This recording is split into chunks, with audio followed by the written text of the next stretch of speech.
Guyana, they have 2% royalty and 50% profit split, no taxes. And here in Suriname, we have like 6.25% royalty. Profit split according to a certain formula. So the higher the oil price, the better for Suriname.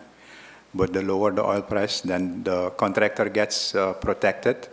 And we have a stabilized tax rate of 36%. So you can do the math, and the deal is good. But of course, everybody has to survive in this partnership. And then from 28 on, we'll get the direct income from the GranMorgu project.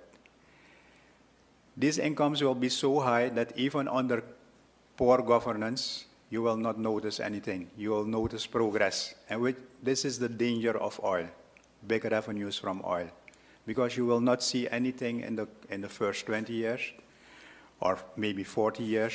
And then, because oil is not infinite, it runs out, and prices fluctuate, sometimes 90, sometimes 9, and then governments come into trouble.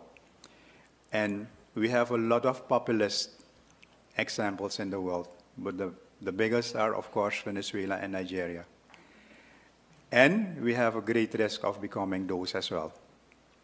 So we will have to have good governance. And I want to emphasize populist, because the oil is not even there, and we are already inundated under uncountable populist statements. You have heard them all.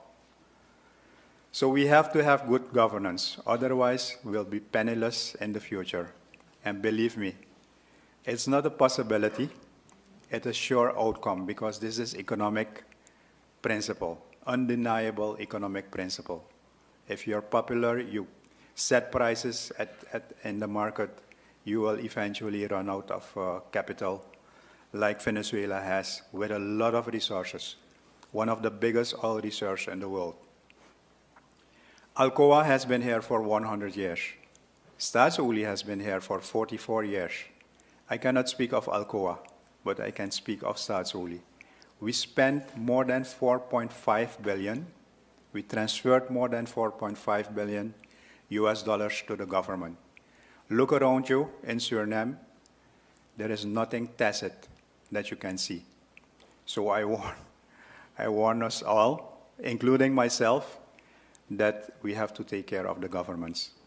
This GranMorgu project will create mega incomes, 3 billion US dollars in peak years.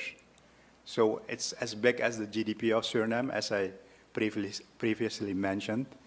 And let's not say, after 60 years or 100 years, when Total leaves, that they left nothing behind. Because this project has very good income for Suriname, very, very good. We mentioned between 16 and 26 billion, but with the upsides that we currently see, that could be higher, and with higher oil prices, that is also higher. This has to be very well managed.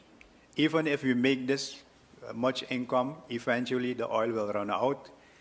Prices might fluctuate a lot, so we have to really care about the good governance.